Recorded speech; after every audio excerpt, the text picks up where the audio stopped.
Welcome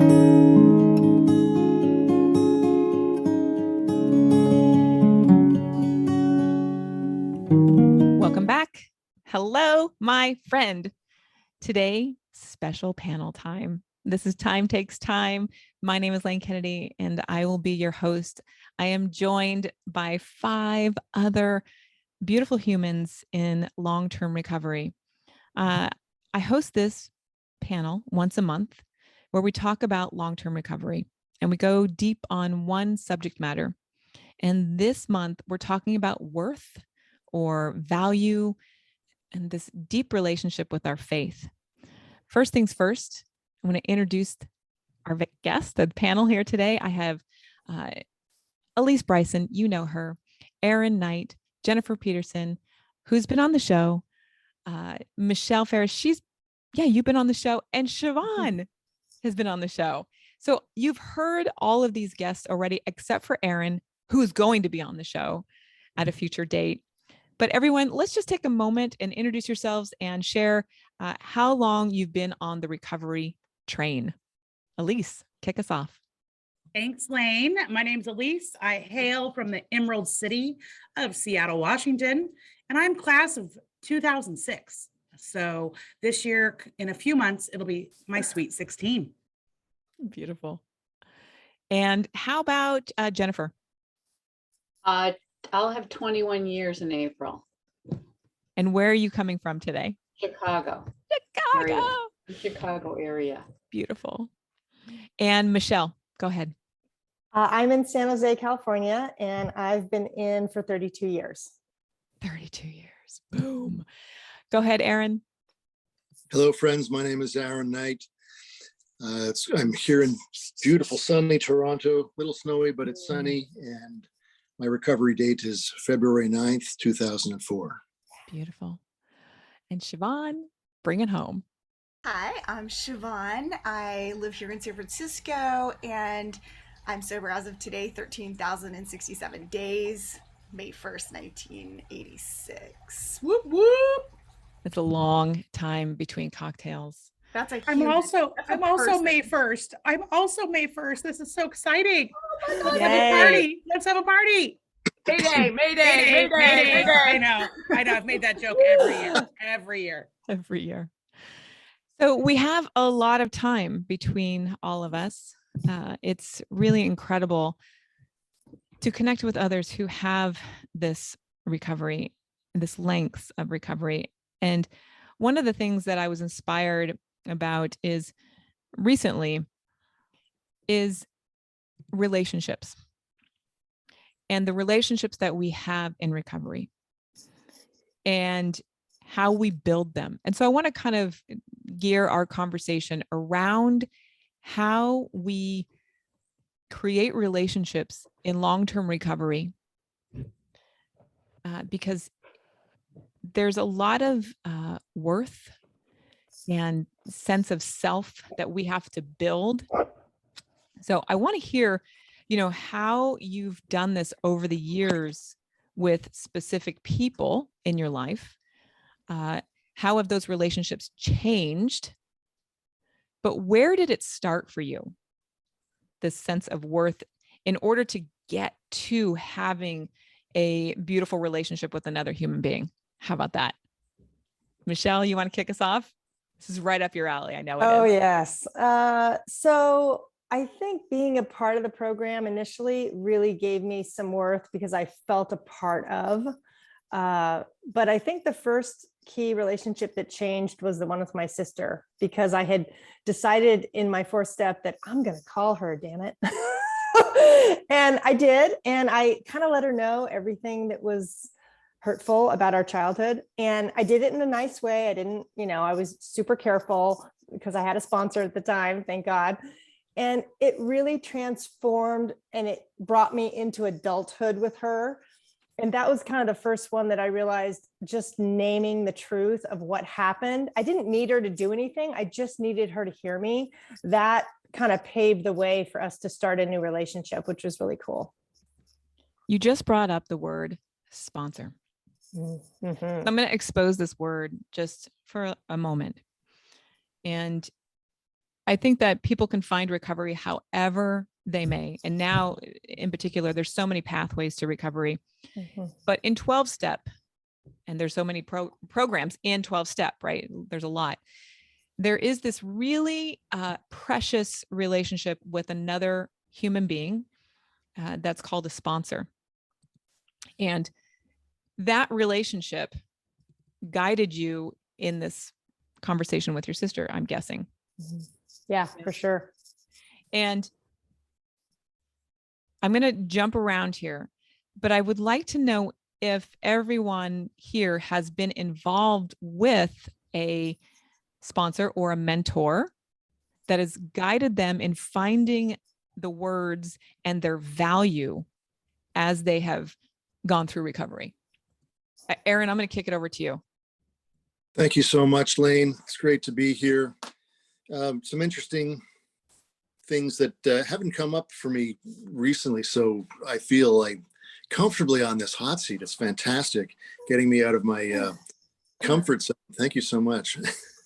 Building relationships in recovery. I remember being new, and maybe I might have had a year and a half or so, and I started with a sponsor, and he said to me, the topic came up of relationships and relationships in the program, specifically for me to be involved in AA. And he said, relationships are to be treated like dynamite. He said, dynamite is safe when handled correctly. And okay, that's, there used to be a saying that my parents would use, I guess came from in the 70s, don't make waves, just go along to get along, I guess, type of thing. Don't stand out, or don't create something beyond what you can handle. And then, talking about developing and maintaining and building relationships, for me, it was so much of developing my relationship with myself. That's really came down to it. And then as you're first talked about an individual self-worth, your value and faith, that was a huge issue for me. And where my self-worth was, I had grown up in a family with very much a lot of codependency going on, a lot of martyrdom going on, a lot of control, occasional and more than occasional outbursts of pretty severe violence. The cop cars occasionally would be at the house, and, walking down the street from school going, I wonder where a cop cars, I wonder what house, then, oh, that's my house. And, having the feeling of being in an environment that was unstable and having emotions that were unstable for me was very, very difficult. And then anytime, and I see it now in retrospect with codependency, of anytime I would want to exercise some independence, I was reined back in, or I was criticized and demonized, or, and essentially controlled and abused in some manner. So for me, it was very difficult for me to build relationships. And I was essentially I could say a late bloomer, being very shy, but then being beyond very shy. I had also the issues of, at certain times, apathy, which I didn't understand what that word meant for decades. And I was so involved in my middle teens with getting high and drinking and playing music. And then the distortion of my mental self and emotions made it very difficult for relationships. So I found now that to really build on the self-worth and using affirmations, or understanding that I can do a job very, very well, have a career that's very well, but if I don't believe in myself, there's still those issues. Yeah. And building myself up in a way that I don't have to think that I'm building myself up. I am just risen, an open consciousness, being alive, being able to receive, walking down the street with a smile on my face instead of staring into the gutter. It was a huge issue. And after a while, I started to notice there's other people that walk down the street with their head up and they feel great and they have a smile on their face. And lighting the path as we go for someone else that maybe doesn't even know that their path is dark. It's an amazing thing to have that little bit of essence to offer people the choice that you can make a difference today in your decisions or in what you want to do. Or, when someone said, have you considered that you don't need to take a drink today, or that you have a choice? I'd never thought of that. Yeah. So, going into faith and my spirituality was developed. Hang on, Aaron. I don't want you to go into faith yet. Okay. Hang on there. All right. Don't go into faith, because I got to bring it back. Oh, okay. So working with a sponsor to, get out of myself and offer, being able to say to someone where I'm at, how are you doing today? I'm feeling good, or this or that, or I don't have an outburst of anger like I used to. And when someone's able to offer that guidance, or to say, sometimes there was a couple pivotal times at meetings. There was a person who was on they were the head of the local committee. And he just came up to me out of the blue and said, Aaron, I've been watching you. You look fantastic. I've been watching you grow. You've grown so much in whatever it's been in the last 6 or 8 months or whatever. He said, it's fantastic to have you here. And no one has ever said that to me before. I felt, wow, okay.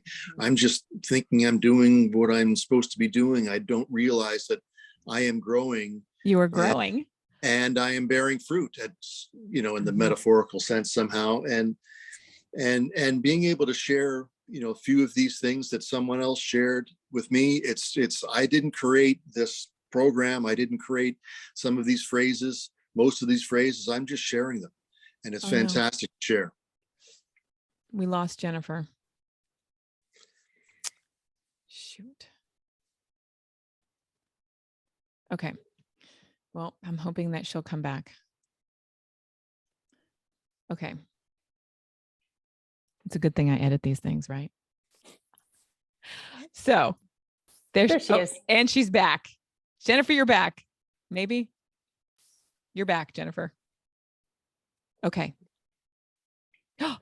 See the hair. Yeah. I just had to reconnect. That's all it takes. Use right? another camera. Luckily, I've got more than one. Sorry. And the eyewear, Elise. Notice the eyewear. Okay. I did. I know you did. That's why I'm calling it out. Yeah. Okay.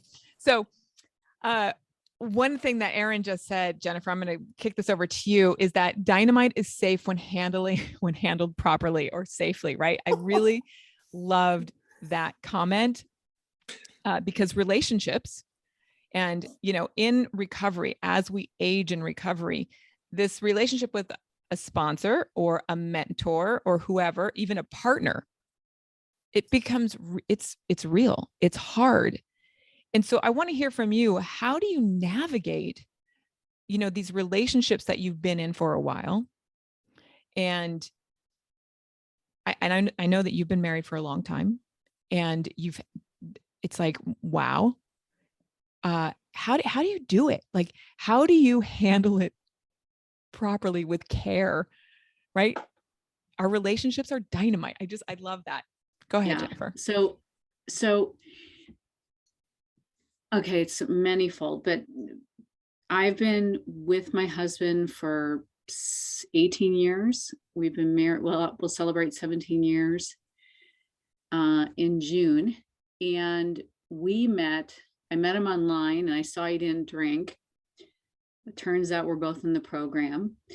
And luckily, we both worked a program really similarly. And so from the very day one, I was very much either done with my first set of steps, or, when we got together, I was still really serious about working the steps of AA. And I made sure that to keep my side of it, we had to practice brutal honesty. And that has been a core in making sure that we keep our side of the street clean, that we apologize for what we're wrong for, even if the other, we cannot control the other, and, other than that, I wrote this in one of our early letters, like Christmas letters, our character defects work well together. So, so that's my husband. And, I went through a few sponsors when I first got into the program. And yeah, they were dynamite. I mean, you know, some are sicker than others. And you think that just because you have long-term sobriety, these people are like, you know, the best. Yes, let's like, go there. you know, Let's go there for a minute. let's Go do for that it. for a minute. And Let's like, do that. Man, some of these people were fucking mean and crazy. And I'm like, oh, you're crazy. You're pretty fucking crazy, right? So I had to go through, I think it was like 3 sponsors before I could actually trust and believe that she's just solid. And, you know, I'm still friends with her today. And I will and you know, this, Lane, is that I'm not active in a recovery scene right now. And I have found long-term there have been very few people in recovery that I'm still friends with. Lane, how we know it, we have a mutual friend that is the one that introduced me to Alcoholics Anonymous, and so obviously she's still my friend because we were friends before that, and luckily we were able to walk through the program together. She has a few more years than I do. But other than that, I have found relationships really tricky. And I think what I do is I make the same mistake that I did, is that I trust immediately. Just because you're in AA2, that means that I can bare my soul to you and you're not going to fuck with me. Well, I'm like, oh, just because you have a long time, you're still mean or whatever it is, you know, like, okay, like, you know, I tend to just turn it on, like, blah, blah, blah. I wear my heart on my sleeve and I've gotten hurt, you know? And so that's been a tricky thing for me. And I think this is where this sense of value comes in, right? This sense of our self-worth, our value, we have to protect ourselves. And I see Siobhan over there shaking her head, and Michelle is shaking her head. and it's like, just because people have time under their belt doesn't necessarily mean they're spiritually fit all the time.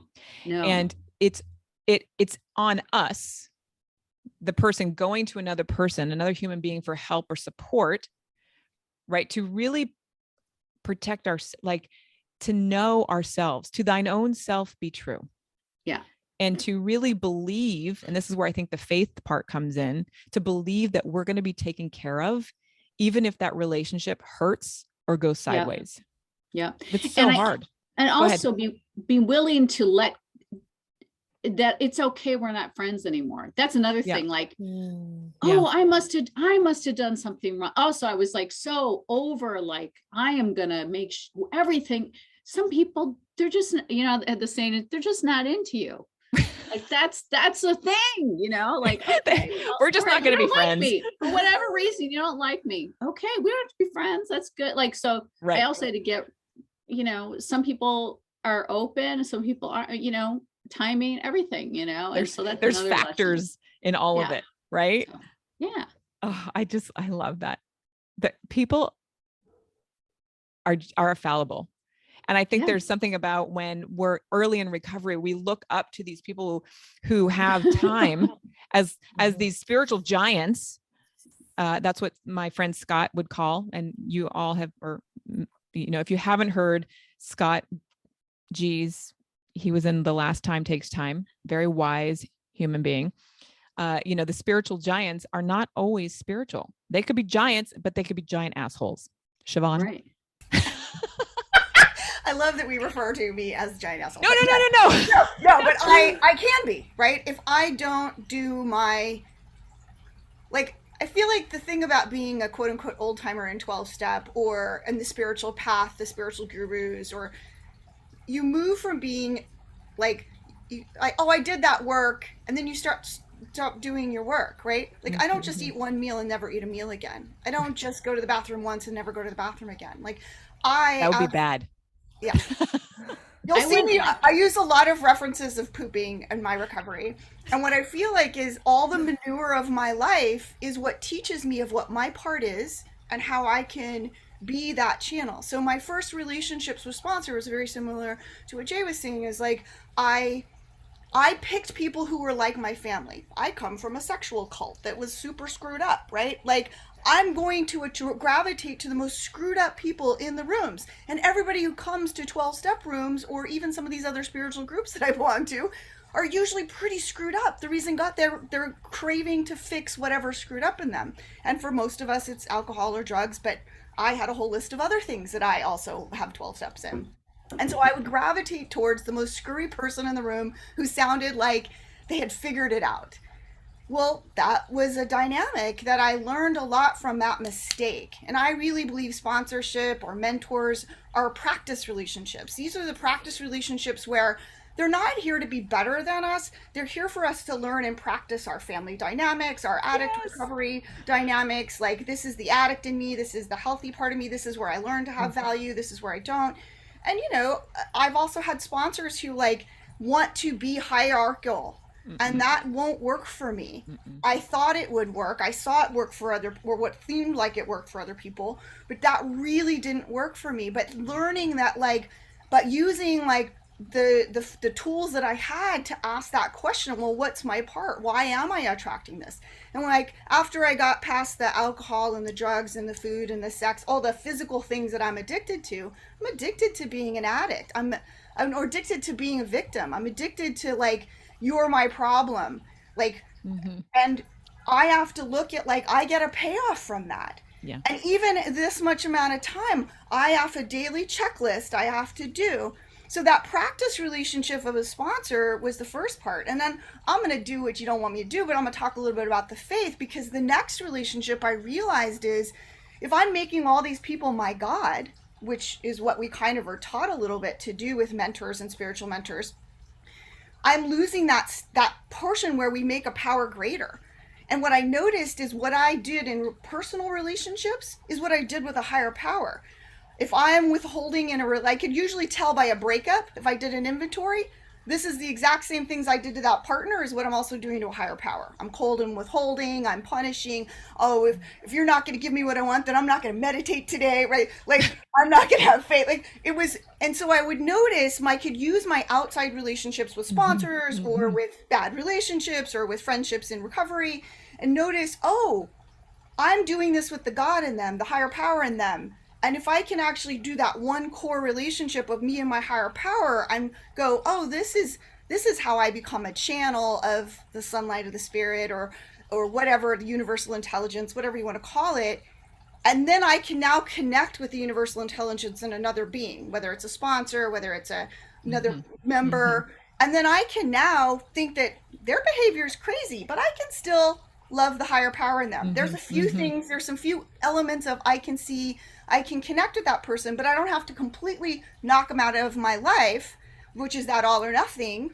I can now see what can they bring, and then what do I have enough value in myself, which took 20 years, to see that I also don't need to hang out with them after a meeting or after a recovery group, right? Like, I have very good boundaries now about whether it's family or friends or people in the rooms or people at work. If you don't treat me with respect, you're not allowed in my life. I don't care who you are. How long did it take you to build that respect though? Right? Like that's the first 10 years were just me crawling out of Neanderthal. And then the next 10 years were me starting to understand my value. Yep. Then the next 10 years were like, oh, I think I've got some value. And then I feel like the last 5 years have been like, just starting to like, and I feel like I have to work my steps and my recovery and my program even more intensely. Yes. Yeah. Because it isn't alcohol or drugs that's taking me off the line, right, or food. Yep. It's my behavior. I can turn from a like you said, the great asshole. I can turn into that in seconds. Like last week, I went 90 to nothing, and the week just drove me crazy. I thought I was gonna. I just like, who am I? I couldn't see myself in the mirror. But you know what? I have the steps and the tools to get to that balance and that voice. And that's what I tell a lot of people, or they look up to me and they say, oh, but you do this. Like, yeah, you see me today. This took 35 years of going through a lot of manure. There it is. There it is. Flower could grow. And I took one day at a time and bumping up against walls and lots of inventories. Like, to do this thing today, I did I did an hour of step work this morning just to make sure that I brought some semblance of a healthy person to talk to you all today. But that's, I mean, this is where I think there's a misconception around, thank you, Siobhan. There's a misconception of like, okay, I'm going to get sober, I'm going to stop drinking, and life is going to be great. And it's like there's a disconnect on, I have to continue in doing some kind of spiritual work, whether that be 12 steps, whether that be going down a Buddhist path, whether that be going into Christianity or religion, right? There's got to be this kind of work that we do in order to block or to disconnect us from that crazy thinking that happens. And I think you just gave it really beautifully, Siobhan, of like the first 10 years were this, then the second 10 year, the 20 was this, and then, 30, right? It takes time. Time takes time, my friends. There it is. So one thing that I want to find out from everyone here is how, because I think there's a lot of tumultuous relationships in recovery, and there's sometimes a lack of transparency. And how do you disconnect from a relationship that you feel is not quite going in the direction that you want it to? Elise, let's start with you. Ooh, I have to be really careful with that, because the way that I handled relationships prior to choosing a life in recovery was blowing them up. Like the second that they got hard, or they didn't agree with me. Or, can we just have a spot? Anybody else relate to just blowing up the relationship? Anybody raising the hands? Yeah, just burn it to the ground. Okay, burn it down. Or double down. If you're really bad, like I really want you more, right? So it was either one of those two. Okay, keep going, not letting go. Yeah. Well, and when Aaron did the dynamite reference, the first thing that went into my mind, which is now going to show you how old I am, is Wile E. Coyote and Looney Tunes blowing shit up in the desert, right? Like I was like, yeah, that tracks. Like that makes sense. So I have to be really careful now not to just, when a relationship gets a little hard, just be like, well, that was fun, I'm gonna go find another best friend, because that's my knee-jerk reaction is when relationships get a little bit hard. I can handle confrontation all day long in the business world, but when it becomes personal, I'm like, I freeze. Like I just don't know what to do, and it gets hard, it gets uncomfortable, and I don't like hard or uncomfortable. So then I'm just like, whoop, I like this person over here, It's really interesting that we're having this topic today. I was taking one of my sponsees through working with others out of the big book last week, and she's very anxious about becoming a sponsor and screwing it up and screwing the other person up. And I'm like, oh, that's cute that you think you have that much power, but you don't. And it'll be fine, And then we got to talking, and she was like, well, how many sponsors have you had? And I was like, 7 different sponsors. And at the time, they were all right for me at the time. And then things changed for whatever reason. And as I moved through those, I, hopefully handled the breakup in a better way than I did with breakups, in my real life. And then she asked me how many sponsees I'd had. I have no idea. I literally have no idea. And she couldn't believe, like, I couldn't even remember all their names. And I was like, yeah, because that's not, I don't have ego in that. I know that there's a lot of people, I've seen a lot of people that have a lot of ego wrapped around how many people they mentor. And I fundamentally have a problem with that. Like you can't have 15 or 20 sponsees. You can't, you're not doing yourself or them justice in that way. In my opinion, in my life, that doesn't work, right? It might work in somebody else's, but it's also not what I want. So I don't know. I have to be intentional now. And I have had some friendships that are not what I thought they were going to be. I thought, sometimes you have that honeymoon phase of a friendship where you're like, let's get matching tattoos. We're going to be best friends forever. And you really mean it at that time. And then time happens and things happen and everybody's life has different curveballs. And that doesn't mean just because you don't talk in the same way that, you wouldn't still be there for each other. It's just your day-to-day relationship has changed, So, and I have several friends like that where I don't know exactly the last time I spoke to them. However, if they called me and needed something, I would be right there without question. Yeah. And I don't have any doubt that they would do that for me. And so I think that the way that we have relationships for me in recovery has very much deepened, especially after getting through the first 10 years. I was still just running around like a little wily coyote, in that I didn't know anything for the first 5 years, which is cute because I really thought that I did. I thought, I have a book cover on my book. Only serious people do that. Like I didn't know anything. And now the longer that I do this, I realize the less that I actually know. And that's actually works for me is to go into a situation that I don't know. And I'm looking to everyone else to help guide me. We need a lot of guidance. And I want to ask you, Michelle, how do you disconnect from a relationship that has gone sideways? Not easily. I'm on the codependent side of that. So I used to hold on for dear life, but the best thing and the worst thing that happened to me about 5 years ago was a friendship totally blew up and she opted out really suddenly.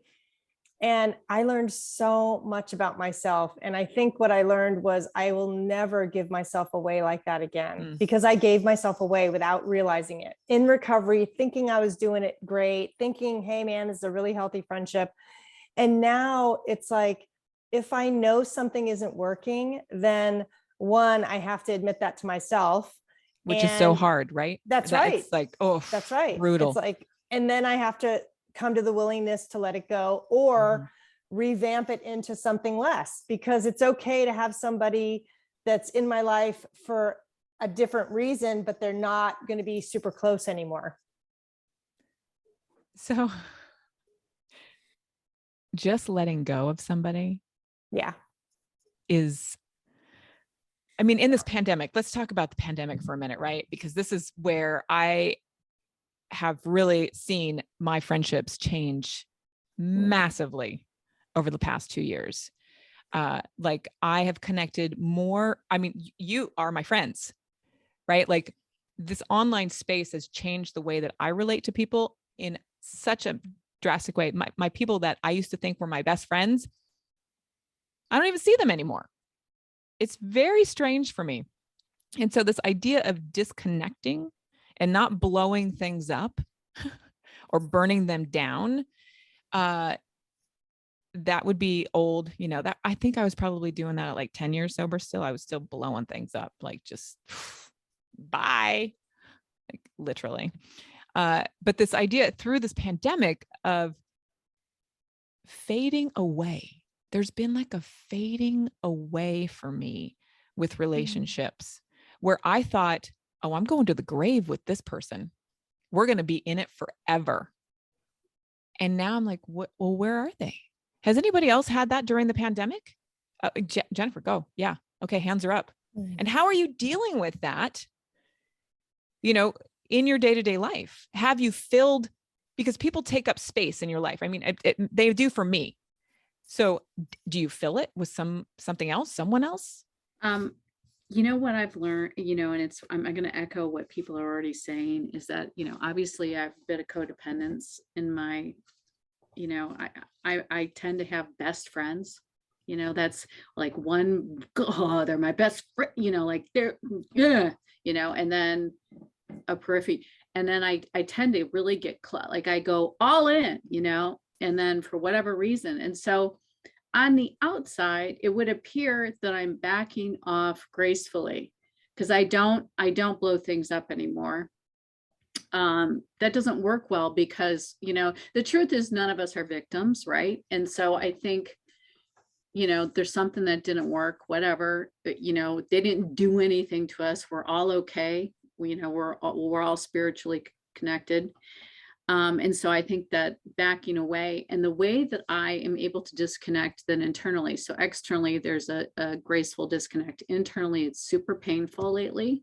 COVID has done that to me, you know, for some reason, it's just like, I had some breakups, women, you know, really, you know, girlfriends, and they just weren't that into me. And so externally, I'm backing away, and internally, Lane, and I think I've told, you know, I was kind of at a crossroads professionally and, you know, not quite sure what to do next.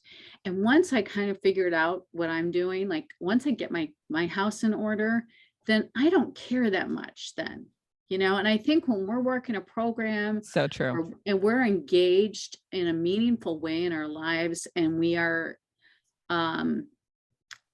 engaged in work or whatever it is, whatever you do, you know, these other things don't matter as much. And so I'm a lot less like, of course, it keeps rearing its head. I'm like, just, it's cool, you know, and then I'll like, just go do some paint, you know, I'm painting now, I'm back doing art.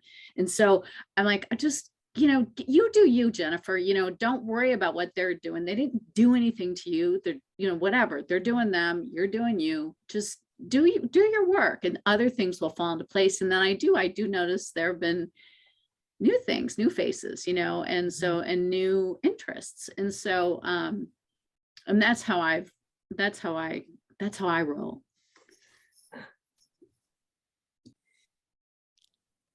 Anyone else? Yeah, I've had a lot of that. This is Siobhan.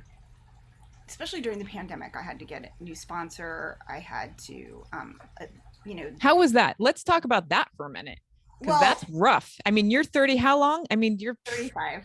35 years trying to get a new, you know, sponsor. And you know, and like, let's get real about that. People stop working their steps. Like I started interviewing sponsors, you know, people with over 35 years. And when for me, the pandemic was such an awesome, because I have been doing online meetings because I travel in places where there's no meetings, like in Africa. And so now I had this new smorgasbord of meetings and opportunities with different people who are willing to sponsor me that would never have done that before because they were in different cities or states or countries. So I start interviewing all these sponsors, and it was just really interesting. They're like, yeah, I just read the book. I just do what I did for 30, 40 years ago. I was like, wait, what? Like, I personally can't stay sober. And I'm also sober through multiple 12-step programs. And I also do a lot of work. I have a lot of outside issues like PTSD. And so I do a lot of work on that. And I do my work on that. Like, I don't just say, hey, I did therapy and I don't stop. Like, I do daily and weekly and monthly work on those things. So I really need somebody who can balance with that. And it was just fascinating to me to see, like, these are really great people. I like them, but they really, I don't think I would respect their answers if I came to them in a problem. Right. Mm-hmm. And that was part of what the situation with the sponsor I had to move with. It's like, wasn't she was bad. Everybody looks up to her. She's considered kind of very well known in AA. But she wasn't willing to work multiple programs. And so she kind of looked down on me for working multiple programs. And I think I looked down on her for not working multiple programs. Like, so at the end of the day, like, I had, like, just was like, but like kept trying to find other sponsors who weren't crazy. And so I was like, I was settling. And that was another thing I started to realize, I was settling. But one of the things that I've really started to feel like, I didn't really grow up with family. I didn't grow up with a lot of friends. And even the people I got sober with, I didn't really stay with. And I'd see people who'd have little cliques that they'd be with for years, right? And I have never had that. I never had a mentor. I wanted some sort of mentor and leader. I wanted all these things that I saw what I thought other people in the program had. And what I finally started to realize, because of all my abandonment issues and doing tons and tons of inventory on a daily and weekly basis, was that my higher power would move me around like a chess piece. And I really have always had really great friendships, people, mentors, and then they flutter away like a butterfly, and then a new one shows up.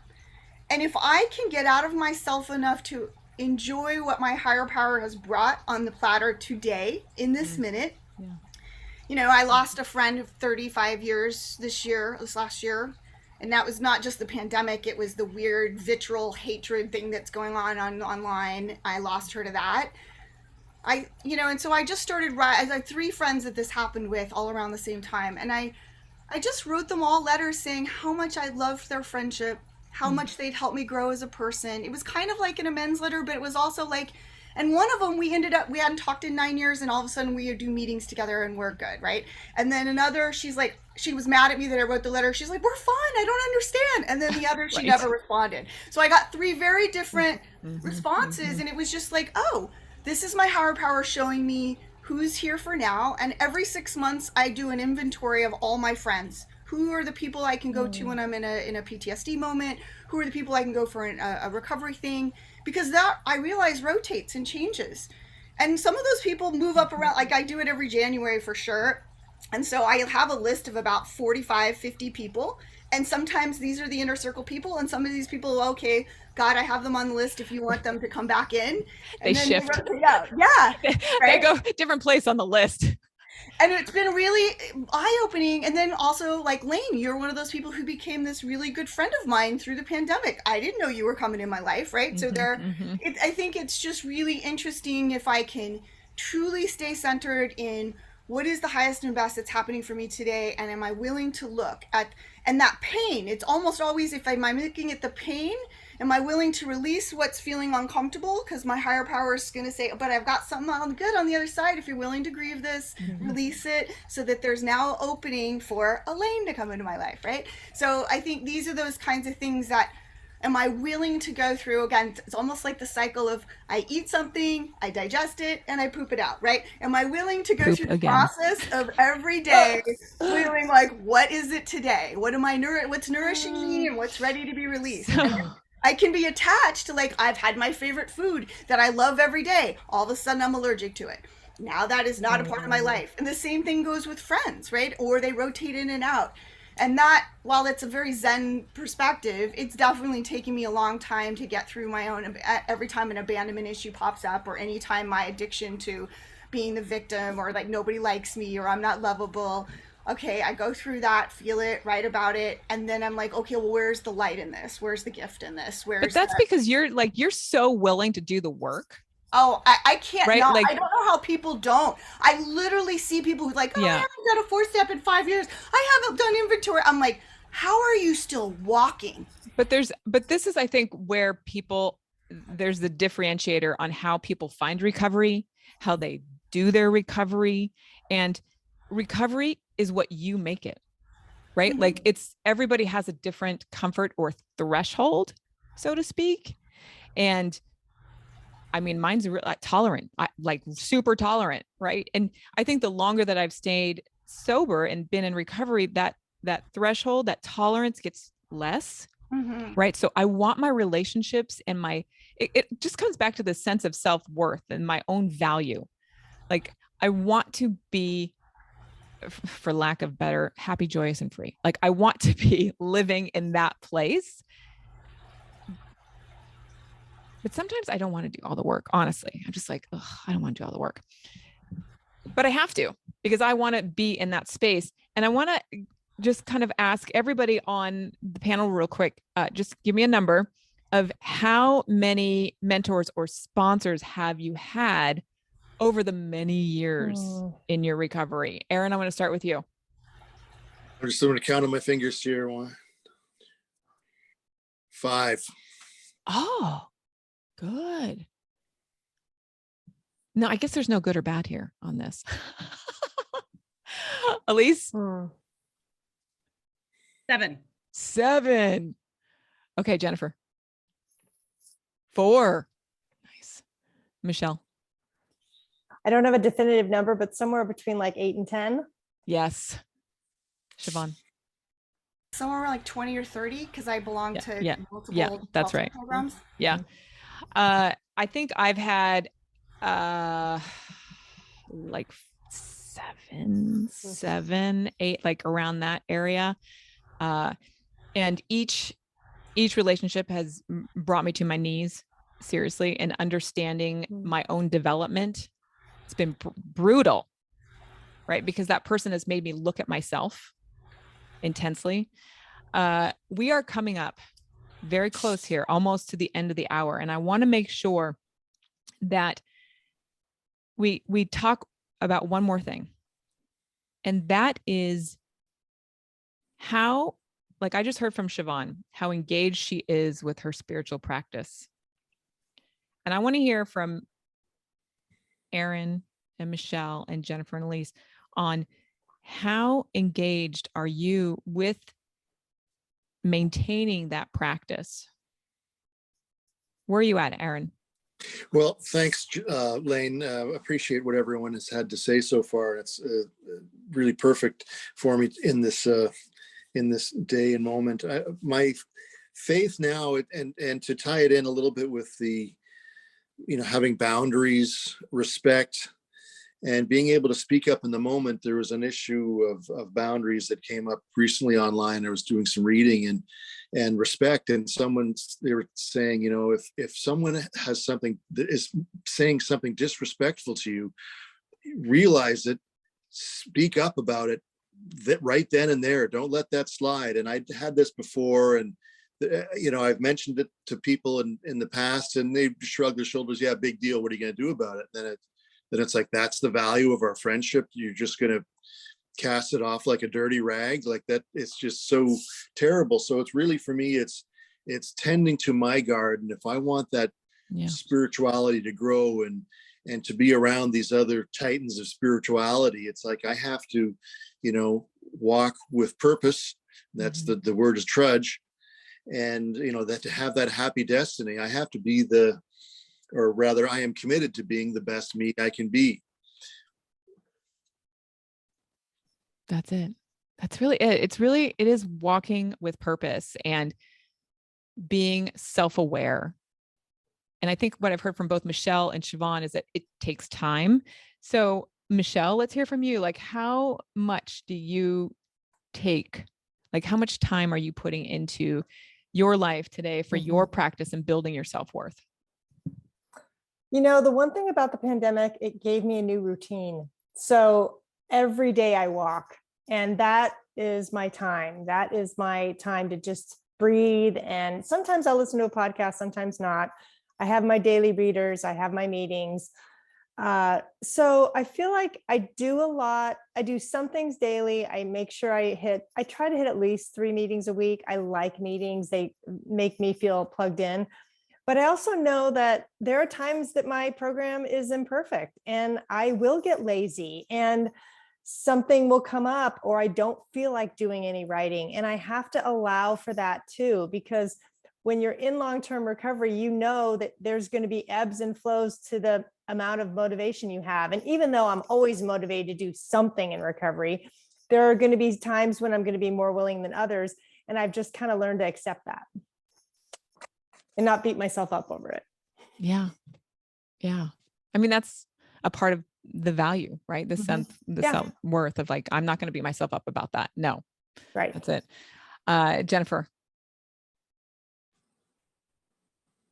Right now, I am not active with AA texts. I have been heavy duty over the years at different times. So, and I am, I do practice rigorous honesty in my life and with my husband. So I kind of have this built-in, I have built, a handful of people that I'm super,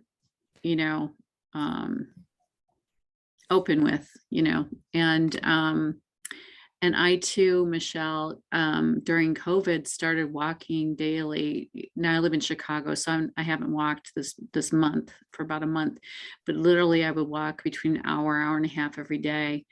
And that was meditative. It was really great meditation time, podcast time, whatever I was doing.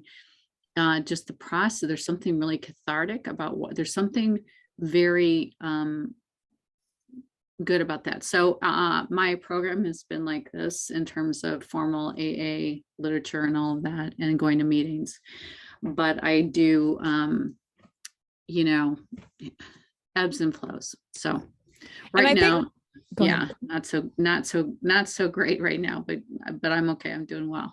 but that, I think this is important to Mhm. bring up right here. It's like, again, we all find our recovery, and not to say that you will never go back to AA, but right now it sounds like you're comfortable.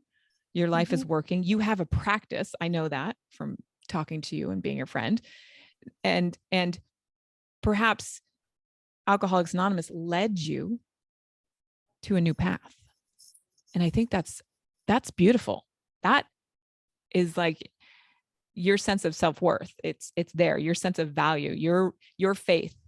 Yeah, in my something. quality of life and the Yes. quality of my relationships would not be, I would not have anything Right. in my life that I have today without the steps in AA and recovery, active recovery. So I have to say that. So Mhm. yeah, it's really, Elise, how much time are you putting in? I have to do a potpourri of things, and I don't do all of them perfectly every day by any means. I do definitely do a 10th and 11th step. That was my dad walking through the background. I do a 10th step. I used to write it out, but now I just kind of like go through it in my head when I'm getting into bed. I do prayer and meditation, a lot of walking. And for me, what really helps keep me accountable is being a sponsor, being a mentor, because I can't ask them to do things and then not do them myself, because then I feel like an asshole, right? So, giving it away helps me keep it. That's my insurance policy. So I am never without at least one sponsee in the book, but I don't do the multiples things like that. That also doesn't work for me. So it's a lot of different things. It's writing. Sometimes it's art therapy. It's talking to somebody else that when I need to process something. But for me, that also means not talking to 20 other people, because then I'm just attention seeking and being very self-centered about whatever the thing is, versus just one or two trusted people that will tell me what I need to hear, not what I want to hear. So, and it ebbs and flows, and I still go to meetings about one a week. But there was a period of time I didn't go to any for a while. And there was a period of time that I didn't have a sponsor.